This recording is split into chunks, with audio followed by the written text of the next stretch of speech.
welcome to the ESA Council information session today, 21st of October in Paris. My name is Bernhard von Weihe from the ESA media team. Very warm welcome to all the journalists who've connected from all over Europe to this interactive WebEx session, and also those who follow us live outside on the ESA Web TV program.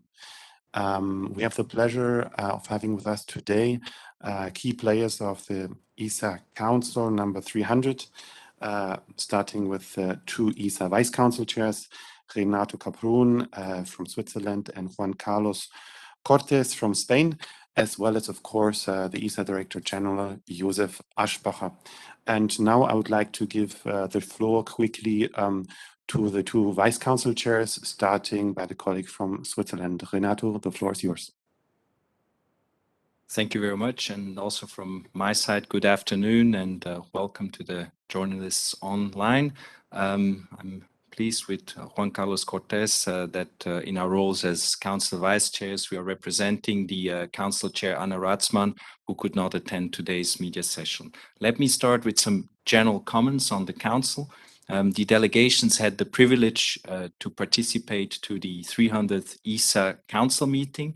The ESA executive took the opportunity to look back on the last 46 years of Council, as well as on several major ESA milestones. It has been a good reminder on how ESA has evolved over the years and on what benefits ESA brings to Europe and our citizens. Council has been informed on the progress of various ESA programs, amongst others, the launch of Eutelsat Quantum on board an Ariane 5, the successful launch of the European robotic arm onto the ISS, the Venus flyby of Bepi Colombo, to name a few. As you know well, Thomas Pesquet is currently on board the ISS, and Council was informed about Matthias Maurer's upcoming flight and the overlap in the presence of two ESA astronauts on board the ISS. The delegations took the opportunity to express their satisfaction regarding the progress of the programs and thanked the ESA executive for their continuous delivery of results. And with that, I'll pass over to Juan Carlos. Thank you, Renato. Good afternoon, everyone. It's a pleasure to be here and to share with you in these press points some important information concerning ESA, concerning European space matters. So, Renato has reviewed these last events in the recent European space history. I think that is a very fruitful and successful story, but believe me, the best is still to come. In this respect, I think that I'm fully convinced. So, and in this council, indeed, ESA DG is preparing the future. He has proposed an important far-reaching initiative oriented to reinforce the role of the organization to come. And I'd like to mention just a few of them. All these proposals are aiming at, first of all, respond to the needs of the society from a security, environmental, connectivity, or knowledge point of view. And in this sense, I'd like to mention the support of the ESA data stemming from Copernicus to manage the crisis of the La Palma Island in Spain. It's an important example of how space can serve the citizens. The second point I would like to mention is that all these proposals bring space closer to society. Society is more than ever, let's say, benefited by space technology. It's clear that every daily activity is based on space technology. And last but not least, all these initiatives, the key role of ESA in the space domain, contributing to maintain Europe as space power. This is quite important indeed. In this connection, I would like to mention the report high-level advisory group set up by ESA DG and the accelerators and inspirational therein. I think that DG will elaborate a little bit more on that, but I think that are, let's say, important pieces for the years to come. And to finish, I would like to mention as well the political dimension of space. I see that in Europe, space ranks highest in the political agenda. I would like to just to do that. We plan to have an Intermediate Ministerial Meeting in Porto at the end of the year in November. There are other important meetings foreseen, the Space Summit February 22, and of course the ministerial conference next year. And I would like to stop here. So, DG. Okay, now the word to ESA Director Josef Aschbacher, sorry, and the main points, of course, of the Council today. Please, the floor is yours. Thank you, Bernhard. You're forgiven. So let me continue with what the Council Vice Chairs were just reporting. So we had really a very successful Council meeting, but what we also had was an informal workshop the day before.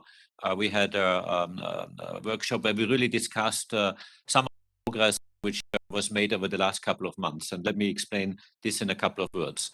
As Juan Carlos was explaining, we have reviewed and discussed the so-called high-level advisory group report. It's a report that was prepared by a selected group of what we sometimes call wise people, the wise people group, which have been mandated by me before the summer break in June to prepare recommendations to the DG of ESA, how and what can be done in order to move this forward for Europe at large, and especially for the benefits of society. This group stems out of Agenda 2025, where already there it is foreseen to establish a group to collect recommendations. So this group has finished its work, and the final report was discussed with the ESA member states quite extensively. I think it is fair to say that the report was extremely received, was lauded for the quality of the high-level advisors and the excellence they have put into preparing this report. And some of the recommendations that are listed there are really taken up very positively. And these recommendations are focused around the proposal to initiate or to establish so-called accelerators, accelerating the use of space for Europe. And we are identifying domains where these accelerators are focusing on. Number one, space for a green future. Number two, space for resilient and rapid response in times of crisis. And number three, space to protect our own assets in space, in particular our satellites, but also our infrastructure included. So these three domains are the ones where the accelerators are focusing on, and as before, they're very societal domains because at the core of it is climate change, certainly as a key driver, but also the decarbonization of the economies across Europe, where at the end of the century, most countries or all countries want to be carbon neutral, some countries even earlier than 2050. And this is an effort which is a big political guideline that is given, and the space community, and my proposal to the member states is exactly to see how and what space can do in order to achieve these goals, and how we can support both decision makers but also citizens in order to really transform the economy and make sure climate change is tackled and climate activities are properly taken into account. So this has been a very important aspect. The second element of this report includes so-called inspirators. There are two inspirators that are mentioned in particular. They are not exclusive, but certainly highlighted as some domains where we would like to focus in a couple of and these two are, on one side, human exploration. And here the big question, of course, is how Europe would advance in this domain. What is the role Europe wants to play, not only in 1 year, in 2 years, but in the next decade, because we all know establishing certain capabilities takes time, and we should define our ambition and our activities in the next couple of months. And the second inspirator is a very inspiring idea which has been developed over the last months and discussed with the high-level group, and really brought forward as an idea that is worth pursuing. And this is a mission to an icy moon in our solar system, in the very far end of our solar system, possibly a moon of Saturn. We are discussing Enceladus as one candidate. These icy moons are believed to be places where if there's life existing outside our planet, then this is a possible place where we could find some life, even if it is very primitive life, very basic life, bacterial life, or very, I would say, simple forms of life. If such life would exist, then this could be a place to be. It's, investigating what happens there and trying to find out whether life exists, and if yes, what kind of life is. So the idea in particular is to send a mission there. That means a satellite with a lander landing on such an icy moon, drilling into the ice surface, taking a probe from the ice surface and bringing it back through an ascent module back to the spacecraft, back to Earth, down through the atmosphere, and analyze on the Earth's surface, obviously quite some time later, because just going there with today's means takes about 10 years' time. But if you then analyze this probe, you can just already imagine what this means. If there would be life found, that would be quite revealing. Or if there's no life found, and I think this is an extremely important question. If there's life found, would this life have a DNA? Would it have the same DNA as mankind? And I think answers to these questions would be quite thrilling. Of course, it takes a long time to find the answer, but undertaking an exercise is an idea that has been really brought forward as an inspiration. So these have been at the core of discussion in terms of content. Then, of course, we spent some time discussing the next steps of how these accelerators and inspirators would move forward. The IMM was mentioned already before by Juan Carlos on the 19th of November. This is certainly a milestone where our member states will come together and recommend some concrete for what would happen next. And obviously the IMM would then lead towards the Space Summit, which is currently foreseen for mid-February, hosted by the EU presidency, but also ESA co-presidency. As you know, France and Portugal at the moment are the co-presidents of ESA at ministerial level. So this is really, would say, the strategic aspect that we have been discussing quite at length in this workshop, but also partially in the ESA Council. The ESA Council also addressed a number of other, I would say, more routine activities. Certainly the preparation of the ministerial is at the core of now every council until the ministerial. We have discussed some elements in particular, so-called multi-domain activities. That would be activities spanning more than one directorate, which are proposed together, and the mechanisms how this is done. But this is more for the management of these activities. I think the message here is that in ESA we would like, in addition to having proposals submitted by one directorate through program proposals, also in the future we would have program proposals that more than one directorate and address topics that are of a more horizontal nature. We also got approval from the member states to sign an agreement with DG Connect on Destiny, which is a digital twin Earth implementation. As you probably know, ESA is coordinating a consortium together with ECMWF and EUMETSAT to implement the first phase of Destiny, and this approval on the ESA side for this first phase was given also today, which would allow me then to later on sign the respective agreement with DG Connect of the European Commission.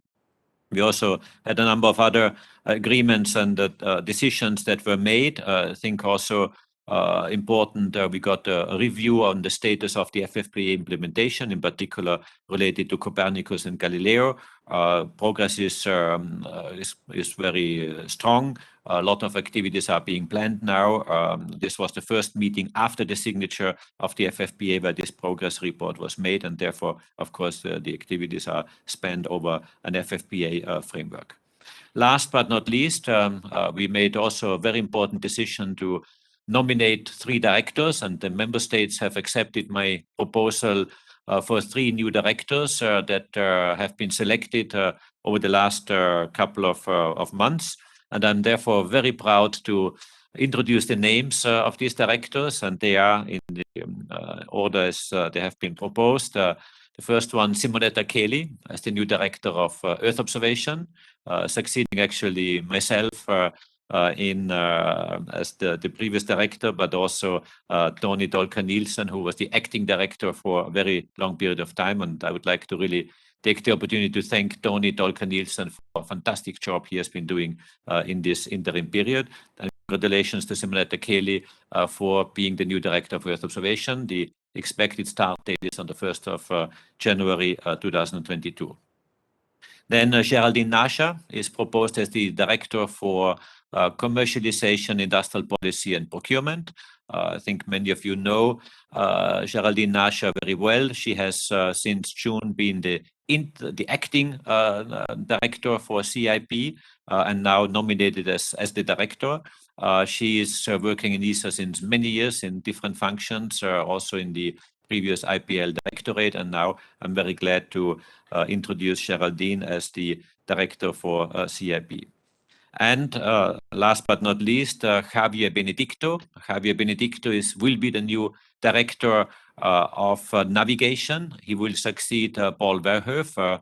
Again, I'd like to take the occasion to thank Paul for an excellent work over many years as Director of Navigation, and now to be succeeded by Javier. Javier is very well known as the Galileo program head of department since many years, since 2008, and have been doing a fantastic job in the Directorate already. And now we are very glad and very proud to have Javier Benedicto as the new Director of Navigation. He will take up duty on the 16th of February, and Geraldine Nasha will take up duty on the 1st of November in their respective posts.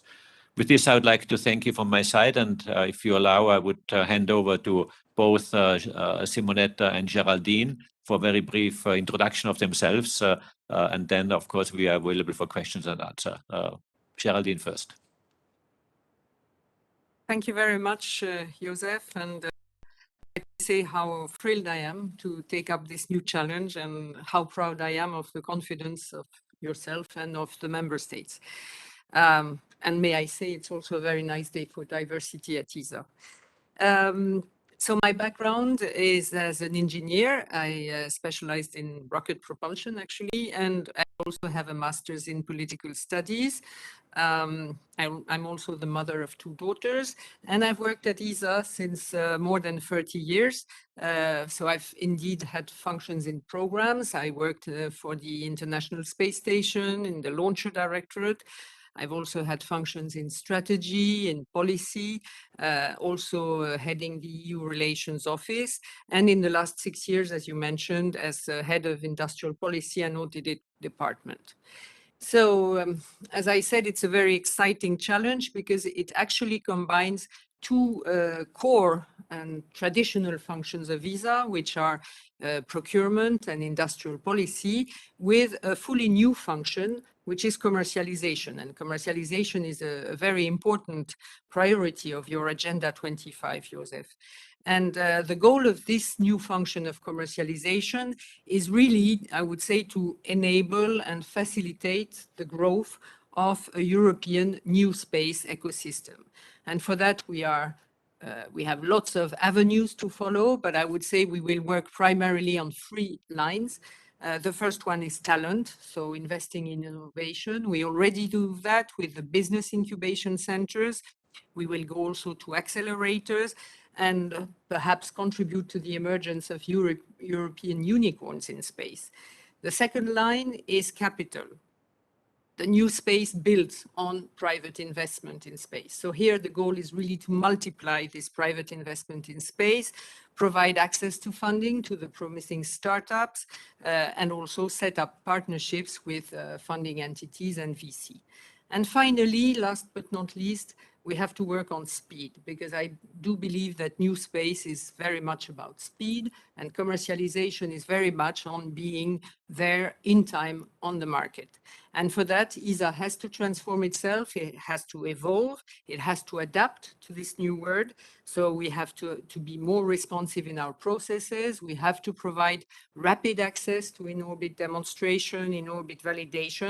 And ultimately, I believe this increased speed will benefit all our activities and all our processes. Thank you. Thank you, Geraldine. May I hand over to Simonetta, please?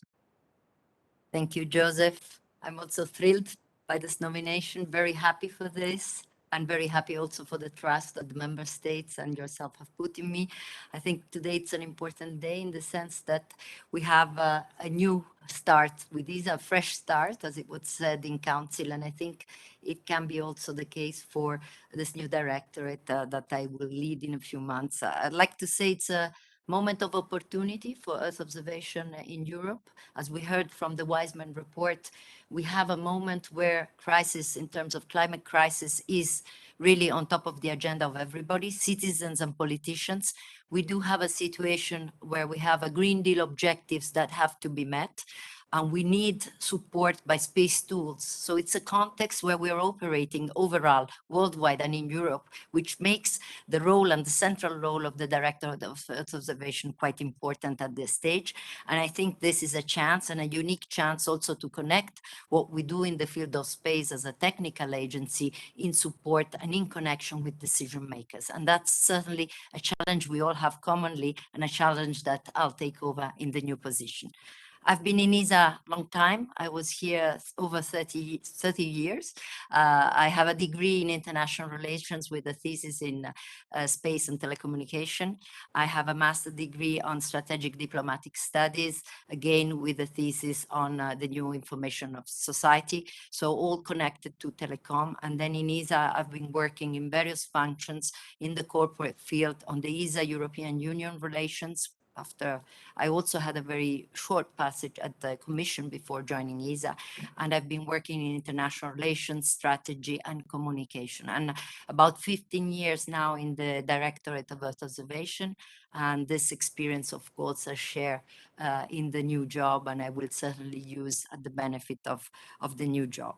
The challenges ahead, we've all heard about Agenda 2025 and the ministerial. For the ministerial, I think we are very well on track. We are putting together program proposals that we need to consolidate in the coming months, but they're well advanced. Also, thank you to the work that was done by the acting director, Tony Torkel-Nielsen, that has progressed a lot on the preparation and the consultation with industry, member states, and all stakeholders for these proposals.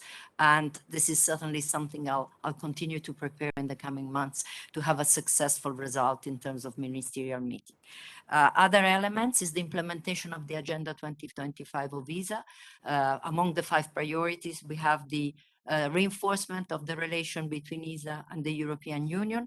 That's certainly very relevant in the context of Earth observation, where we have a very successful Copernicus program today, and we need to make sure this Copernicus program will continue in the future, will be consolidated, and the good collaboration with the Commission will provide long-lasting life, I would say, to Copernicus. On the agenda as well, commercialization is a priority, and in the field of Earth observation, we'll need to look at the best way to integrate new private commercial initiatives into our traditional institutional world of Earth observation, and see how to best complement the 2 elements and the 2 worlds, and also how to integrate IT technologies into the world of Earth observation. We need to make sure we use at best artificial intelligence, machine learning to process the big volumes of data that we have available. Last but not least, of course, we have 16 satellites today in operation. They have to continue work smoothly as they are today. We have 39 missions in preparation and in development. We need to make sure that in the coming years, these satellites will be launched in time, managing the risk and in very strong cooperation with industry. And that's part of the job, but I really have a strong team supporting this in Earth observation, and I look forward to work with them and with all the stakeholders in the future. Thank you, Geraldine and Simonetta, and a very warm welcome into the Executive Board of ESA. Javier Benedicto is unfortunately not with us for urgent private reasons, so I take the freedom to say a few words on his introduction. Of course, I cannot do it as detailed as it was done by Simonetta and by Geraldine. Javier is in ESA since many years, actually since 1985. He has been in different functions and also in different directorates, but really focusing his work mostly on navigation and EGNOS throughout his career. In his latest position, which he was occupying since 2008, he was the Galileo program department head, which is of course a central function in the directorate to build up the Galileo system with all the industry across Europe, which he has managed extremely well. He was very also in the negotiations of the FFPA, which I was signing in on the 22nd of June, together with Commissioner and certainly his guidance, his work in leading up to this negotiation was also a very important element for the successful negotiations of the FFPA. He actually has a quite good experience with many different places, including 2 years of work in Japan. And he does speak, as I see in his dossier, a number of languages, apart from English and French, of course, Spanish as his mother tongue, also Italian, Dutch and Japanese, and really a man with very many qualities. So as you see, we have 3 new faces, 3 new directors. I'm very happy about these 3 members on board of the ESA management. As you have seen, we have out of 3 new candidates, 2 ladies, 2 female candidates and 1 male. I think this also is very important to improve the diversity at the top management level of ESA. But apart from that, number 1 criteria is qualification. I'm very proud to have them all 3 on board. So thank you from my side, and we are ready for any questions you may have. Okay, thank you very much, Josef Aschbacher. At this occasion, allow me to remind as well from ESA Communications that we have put online the ESA Visions homepage with new material on these 3 accelerators and the high-level expert group that was discussed. Their report was discussed at the council and what mentioned the Director General. Now I have a first question indeed coming in from Marta Gade from EFE News Agency. She was asking about the science program. The idea to go on an icy moon has already been approved, or which ones would be the next steps in this area in the science program? Who would call this question to? It would be for Günther to answer this question, but in his absence, I will certainly give it a try. So the icy moons, as you might know, are already foreseen in what is called Voyage 2050, which is the program or the proposal made by the science community and which was discussed, negotiated, and presented very recently as a result of quite intense consultations of the top scientists across Europe.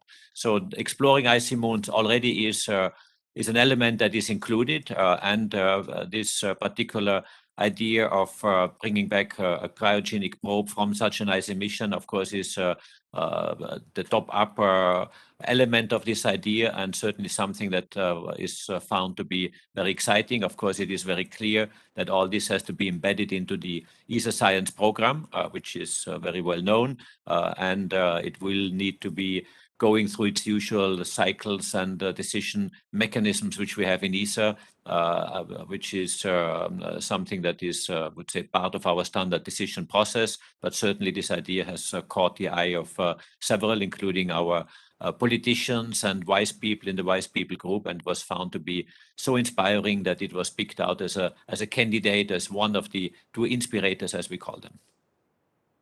Okay, now next question, we'll try this via the phone loop if possible.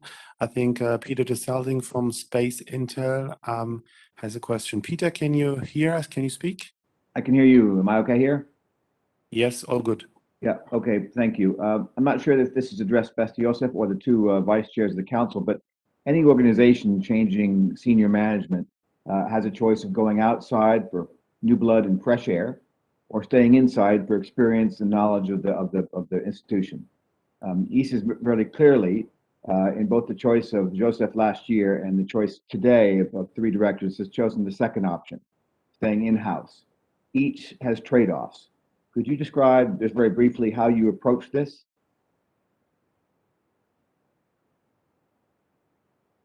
Yes, I can respond, Peter, how this was approached, and then I would leave it to my vice chairs of council to give a comment. So the selection procedure, I think, is well understood. We have an opening of a JR, and once the applications have been made, a shortlist is being created, and then the candidates are being interviewed by the member states. That means a board that is composed of the chair of the ESA Council, by the vice chair, and the respective boards of the body of the board where the activities is implemented depending on the directorate. So this process has been done. We interviewed quite a number of external candidates as well as internal ones as part of the shortlist, and the result was that these 3 candidates, which are now proposed, have been on the top of the list in terms of the interviews that have been given, but also, of course, background information that is part of this process. So yes, you're absolutely right. There are 3 internal candidates, but they have been the best in terms of the result of this interview process. And as you know, this recommendation is made by the board to me as Director General, and then it is up to me to make proposals, and I have taken the liberty of taking the proposals of the board and ask for their approval today. So, but I would hand over to the vice chairs to further supplement and give a comment on this question. Maybe Renato? Yes, thank you, Josef. So as you described the process, I have to highlight that the candidates, we interviewed internal and external candidates. They chosen candidates, they have outstanding qualities. It also shows the excellence of the ESA staff and ESA as an employer. I think that is very important to highlight here. And as Josef said, the candidates were unanimously approved by the council. So, and from my side, I also like to wish to congratulate Geraldine, Simonetta, and Javier for their nomination. Wish them all the best. Thank you.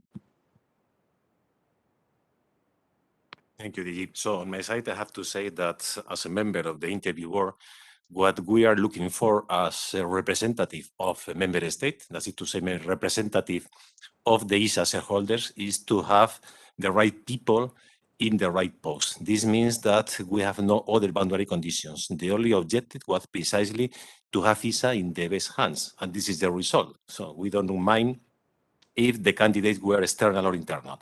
What we have in mind is to have a first-class team supporting the DG. Okay, now we have further questions from journalists. I see Pascal Hansens from Agence Europe. He can try it via the voice loop if he wants to. Can we unmute Pascal? Can you hear me? Yes, very well. Very good. Yes, I have 2 questions that you can read, I think, in the chat. So first of all, my first question is to Mr. Aschbacher. Where are we with the organization of the Space Summit? Do we know who is coming now and where it will be held, and a bit more about the choreography? And maybe my second question is a bit more specific. It's related to the FFPA progress. I think I have been told there were some problems with the funding of Copernicus due to Brexit. 750 million euros might be missing because the Commission was not able to find an agreement with the UK. Did you talk about it during the FFPA update today? And I wanted to know also, where do we stand on that point, and what could be the impact if such an element was missing at the end? Thank you. Okay, thank you, Pascal. In fact, both points were addressed during the meeting. So first on the summit and format and date and venue. The French delegate, the president of CNES, was making the proposal because, as you know, France will be the president of the EU Council and at the same time the co-president of the ESA Council. So therefore, France will be the inviting country to the Space Summit. So the plan, according to, and this is very much really in the hands of the French government, but the plans according to the statements made yesterday are that the summit is planned for the 16th of February in Toulouse. It will be a full-day event. The morning would be a summit at the EU configuration, then a lunch break with some presentation over the lunch break, and then in the afternoon would be at the same level a meeting at the ESA configuration, and at the ESA meeting also inviting the observers. And then at the end of these two blocks, there will be President Macron, at least this is planned, would give his statement as an impression representing both configurations of member states, the ESA and the EU configuration, and give his statement and his opinion on as a wrap-up of the summit. So this is on the Space Summit. Your second point on the FFPA and Copernicus funding, yes, it is true that today 750 million are still expected to be added to the funding which was allocated through the signature on the 22nd of June. These 750 million are contingent to the signature of a protocol between the UK and the European Commission, and this is not yet done, so this is still an open, ongoing issue. It is true that there's a deadline of 30th of November, and this deadline, if this deadline nears and if this protocol is not signed by that date, then the member states need to decide how to proceed. At the moment, I can assure you that this is a top priority, both of the European Commission and the UK government, and also ESA, although the main lead is certainly with the European Commission. But we assist as ESA, the European Commission, in identifying options for the way forward. This is an ongoing discussion. We have not yet concluded, but certainly I can reassure you that this is something where the Commission is working with very high speed in finding a way forward. Okay, thank you very much, Pascal. I hope this answered your question. Do we have any other questions coming up? Any follow-up? Alexander Stirn from Süddeutsche Zeitung. I'm just picking it up from the chat. 1 second. So Alexander Stirn asks, Inspirator, what are the range of options you're discussing regarding human spaceflight exploration, missions, technical capacities? Yes, I can take this question as well. So thank you for posing this. These inspirators are at this level really high-level ambitions and statements of what should be addressed in terms of domain. The details are not yet defined on purpose because they should not be defined at all level of detail and is not yet at the project level, as you can imagine. But what certainly are some of the boundary conditions of this Inspirator, and I'd like to make a small correction. It is human exploration. Of course, space flight is part of it, but it really is the topic of human exploration, which is here at the core of this Inspirator. And this is really a stepwise approach to, first of all, see what are the various means that we have already at our disposal in this domain in order to build up a real human exploration capability, first towards obviously the space station, and then as a next step towards the moon. We need to have a long-term perspective in this domain. The long-term perspective certainly goes towards the end of this decade and into the next decade. And the key question is, what does Europe want to achieve in this domain and where Europe wants to be? And you all know perfectly well that a lot of activities are happening exactly in this domain of exploration of the moon, of still using the space station and even going beyond the moon. And this is a political question as much as technical question. But this is exactly what I want to achieve, that politicians, decision makers are looking at this from various angles with all the elements that are attached to it and formulating a vision, a way forward of how Europe could engage. Certainly what is required, and this is something that I would expect as an outcome of the process of the IMM and the Space Summit, is that we will hopefully be asked to provide further details of what and how this can be done, and this would be certainly some of the next steps. So there's not yet a master plan, if I may say so, of all the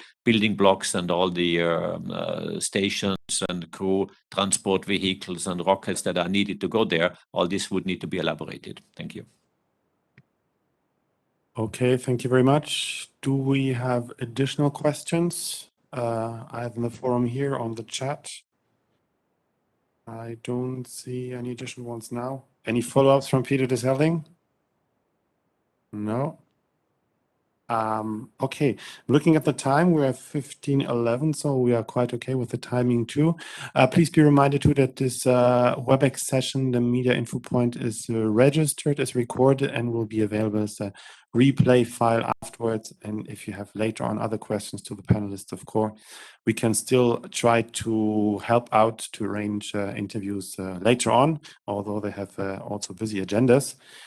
So if there are no additional questions coming in, I'm just checking with my colleagues in the chat. I think then we're good. So thank you very much again to the participants of the Media Info Point, Director General, and the two vice chairs. All the best. And again, refer to the ESA Vision online webpage, a new one with further documentation, also this high-level expert group, which indeed should give you quite a bit of inspiration. Thank you very much. Have a good day and keep in touch.